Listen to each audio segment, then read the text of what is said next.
And now to East Africa, where the death toll from weeks of relentless rain and floods in Kenya has climbed to 228 as authorities warn of continued crisis condition.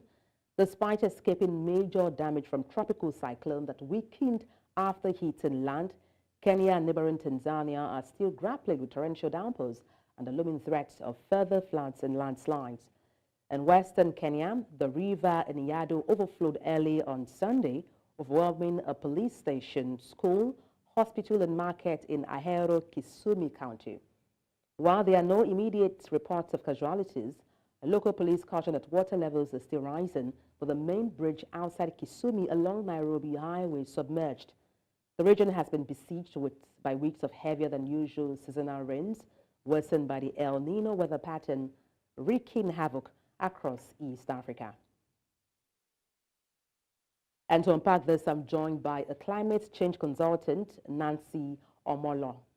Good evening. Glad to have you join me. Good evening. Thank you so much for having me in this station. Now, reports indicate that death toll has now risen to 228 as a result of the flood. What else is happening that we don't know of? Thank you so much. It's a very sad moment, and I would like to convey my condolences to the affected people. So far, the government of Kenya, as of yesterday, had reported around 228 people who have been killed by the floods. And these are the floods which are affecting almost all parts of the country. This is Nyando. This is the Athi rivers, which has burst. And also we have Masai Mara. So it's almost in various parts of the country, but the numbers could be higher than what we have. And beyond that, we also have people who have been reported missing, which are over hundreds, maybe now heading to 200. We have around 150,000 people. So maybe now it's maybe heading to 200, because yesterday alone 600 people were displaced. And some of them are at the camps. The government has actually set up camps in schools in different parts of the country. But some people have also gone to their relatives. So maybe the people who have gone to stay with the relatives are not being counted as the people who are in the camp. And generally, we've had the destruction of the infrastructure. Some trains are not able to operate. The buses are not moving around. Cars have been swept away. The crops in the farms have also been swept away. So we're also looking at a place where we are going to have food insecurity because crops have been swept away.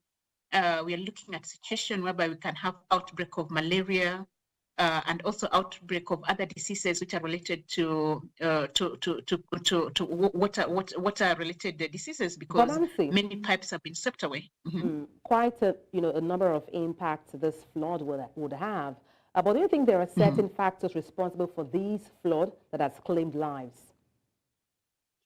Generally, we're talking about climate change, because with the climate change, we've actually predicted more increase in floods and droughts, because just before the floods, we had really intensive droughts whereby most communities did not have water for their livestock. And now we're also having the floods, which has come with a lot of destruction. So actually in climate, we call them, these are climate extremes, whereby if the rain comes, it's destructive. When the temperatures are too high, and the drought is also very extensive. So these are things which have been predicted, and even the El Nino was predicted. The only difference is that we didn't expect it. The government did not expect that this is going to be very intensive. It has happened before in some last decades, but they did not see how intensive it's going to be. And it's not only Kenya which is affected. Tanzania is affected, Burundi is affected, and even Tanzania, Burundi, Ethiopia, we've seen these floods affecting Brazil. We've also seen them affecting a country like Dubai. So it's not very specific to Kenya only. Just to follow up on what you said about climate change, we know at times certain activities or behaviors of people contributes to flood incidents. So would you say this is a human factor or just an act of nature? I think it's a combination. When we have increased population and people are building, some of them are, we can say that is human nature, because there are some areas, the riparian areas, for example, in Kenya, we saw floods affecting Nairobi, and people have built very close to the river. So when we had River Athi burst its bank, we find a lot of houses, and these are the middle class, they were flooded and people could not come out of their houses and they had to be rescued. We saw also in some low-income areas where people have just built next to the rivers. So actually, the government is actually warning people, and it gave people 48 hours to evacuate if you're living next to these riparian areas.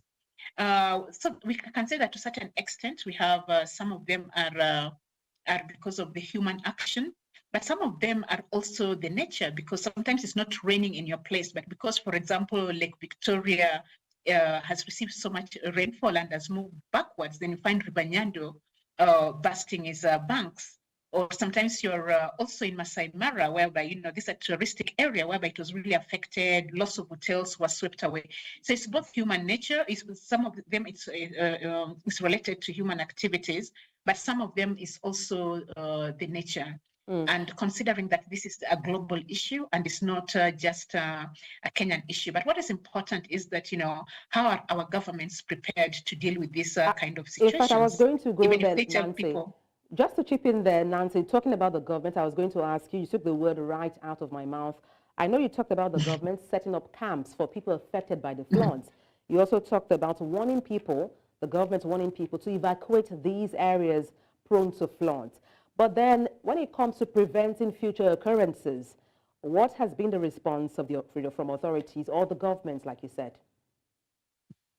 I think scientists, these are research which we've done, and we've actually predicted that in the next 30, 40 years, this occurrence, the climate extremes are going to be much more frequent.